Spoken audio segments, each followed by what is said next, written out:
Assalamualaikum warahmatullahi wabarakatuh. Hai teman-teman semua.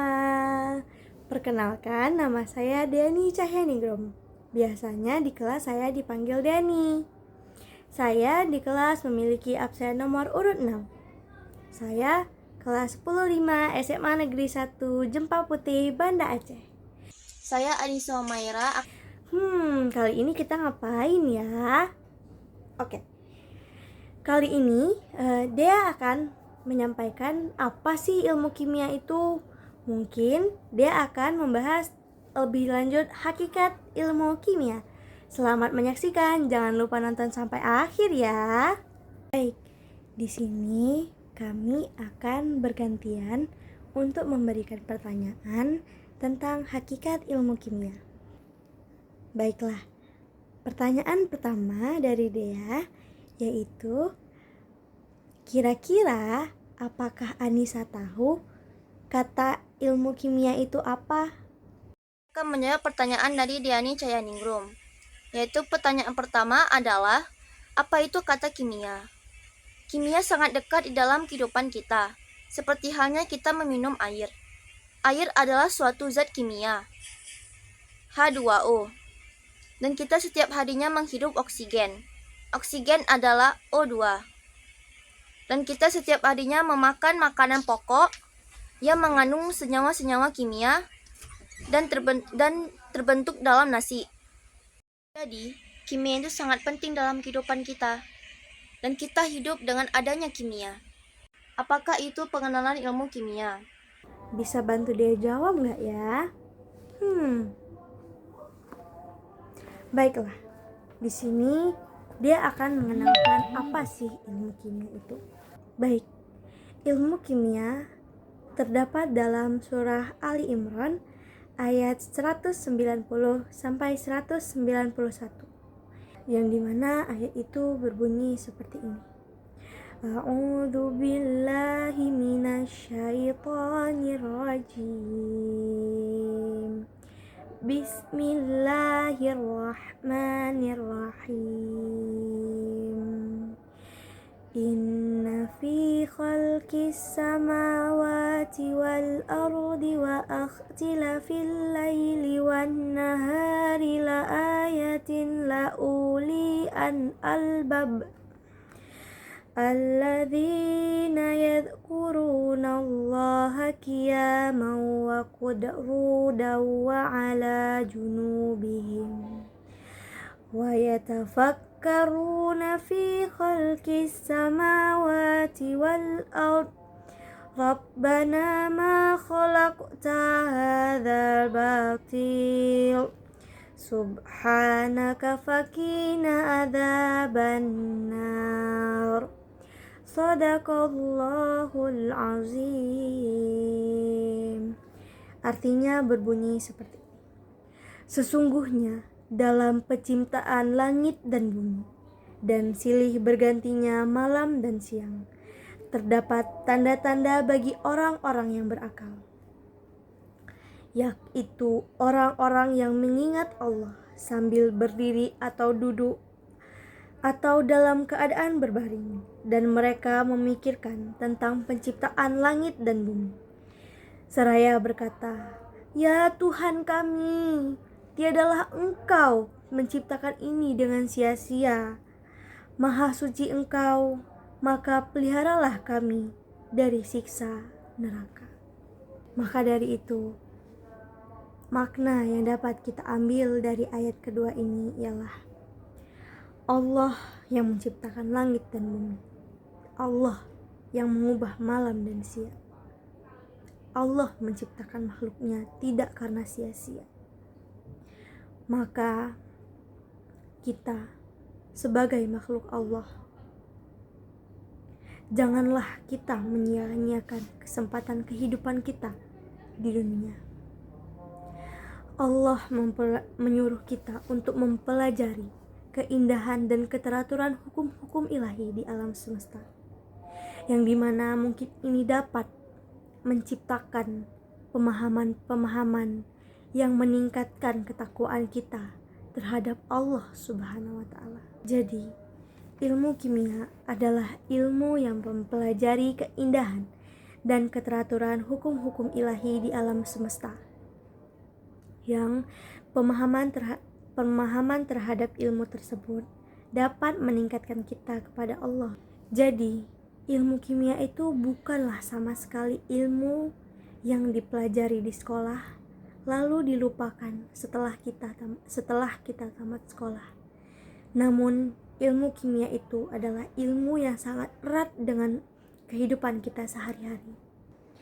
Kimia berasal dari bahasa Arab, yaitu alkimia, di mana yang memiliki arti perubahan materi atau zat. Ilmu kimia adalah ilmu pengetahuan dan rekayasa materi. Oleh karena itu, ilmu kimia dapat didefinisikan sebagai ilmu yang mempelajari tentang susunan, struktur, sifat, perubahan, materi, serta energi yang menyertai perubahan tersebut. Bagaimana ya ilmu kimia dapat dipelajari? Jadi, kimia terjadi mencakup dua jenis kajian, yang dimana kimiawan pertama menyelidiki alam dan mencari hal-hal yang ada di alam. Kimiawan yang kedua adalah kimiawan yang menciptakan hal-hal baru, yang mencoba untuk menjadikan zat-zat menjadi hal-hal yang baru yang sebelumnya tidak terdapat di alam. Ilmu kimia merupakan bagian dari ilmu pengetahuan. Dengan demikian, perlu kita pahami metode ilmiah dalam pengembangan ilmu. Suatu metode ilmiah diawali dengan masalah, yakni hal-hal yang mengandung pertanyaan untuk disikapi dan berguna untuk memperoleh jawaban fenomena di lingkungan secara seksama. Lalu ini akan dikelompokkan dengan segala informasi yang diperoleh dalam kategori-kategori berdasarkan ciri atau sifat tertentu yang biasa kita sebut dengan data. Oke, kira-kira ada yang tahu nggak sih ruang lingkup dalam ilmu kimia? Ilmu kimia akan lebih berfokus kepada kajiannya berdasarkan keunikan cabang ilmunya. Antara lain meliputi kimia analisa, di mana kimia ini memeriksa zat ilmu kimia. Contohnya, mengidentifikasi komposisi makanan, obat-obatan, dan produk. Yang kedua, ada kimia organik. Kimia organik adalah kimia yang mempelajari zat-zat organik yang berasal dari alam. Contohnya, membuat pupuk kompos. Yang ketiga, ada kimia anorganik. Kimia anorganik adalah kebalikan dari kimia organik, di mana kimia bukanlah kimia yang berasal dari makhluk hidup, melainkan kimia yang dibuat oleh kimiawan. Contohnya, garam, NaCl, karbon dioksida CO2, CaCO3, kalsium karbonat. Yang keempat ada kimia fisika. Kimia fisika mempelajari zat yang berdasarkan interaksi konsep fisika dan konsep kimia. Contohnya, baterai pada kendaraan kita yang menggunakan prinsip elektrokimia. Yang kedua ada proses fotosintesis tanaman hijau. Yang kelima ada biokimia. Biokimia adalah proses kimia yang terjadi dalam tubuh makhluk hidup. Contohnya glukosa, selulosa, DNA, RNA, pati, lemak, minyak nabati, asam lemak. Yang keenam ada kimia lingkungan, di mana kimia ini proses yang berhubungan dengan lingkungan dan makhluk hidup. Contohnya, menentukan konsentrasi polutan dalam sampel air atau tanah. Yang ketujuh, ada kimia industri, yang dimana ini adalah proses kimia yang berlangsung dalam industri. Contohnya, transformasi karet menjadi bat. Yang terakhir, ada kimia teknik, yang dimana kimia ini adalah aplikasi terhadap proses kimia. Contohnya, mencampur, meracik, dan memproses bahan kimia. Salah satunya adalah obat-obatan. Jadi kesimpulannya adalah ilmu kimia adalah ilmu sains yang mempelajari sifat-sifat zat dan perubahan zat serta struktur materi, yang dimana ilmu kimia sangat berpengaruh dalam kehidupan kita sehari-hari. Tanpa ilmu kimia kita tidak bisa hidup loh teman-teman. Pertanyaan kedua, yaitu Apakah Anissa tahu apa itu materi dalam ilmu kimia? Materi adalah segala sesuatu yang menepati ruang dan memiliki massa. Semua yang ada di muka bumi disebut dengan materi. Materi dibagi dua, yaitu zat murni dan campuran. Zat murni dibagi dua, yaitu disebut dengan unsur dan senyawa. Apa itu unsur kimia? Dan sebutkan unsur apa saja yang ada di dalam zat kimia. Baik, unsur adalah zat murni yang tidak dapat dibagi lagi menjadi dua atau lebih. Zat murni lain yang lebih sederhana, melalui proses kimia ataupun proses fisik. Salah satu hanya terdiri atas satu jenis atom. Contohnya yaitu pensil, adalah karbon yang ujungnya itu grafit. Grafit itu tersusun dari atom-atom karbon. Itu termasuk ke dalam unsur-unsurnya, yaitu unsur karbon. Bagian terkecil disebut dengan atom karbon. Unsur terbagi menjadi 3, yaitu unsur logam, unsur non-logam, dan semi-logam. Unsur logam mempunyai sifat yaitu warna yang mengkilat, berwujud padat pada suhu kamar, dapat ditempa di titik leleh dan titik didih, penghantar panas yang baik, penghantar listrik yang baik. Unsur non-logam memiliki contoh yaitu bromin, klorin, iodin, dan belerang. Unsur non-logam memiliki sifat yaitu dapat berwujud padat, cair, atau gas, pada suhu kamar berwarna pudar dan rapuh. Jika dalam wujud padat, titik leleh dan titik didih rendah kecuali karbon penghantar. Penghantar panas yang buruk kecuali karbon dalam bentuk intan dan grafit. Penghantar listrik yang buruk kecuali karbon dan grafit.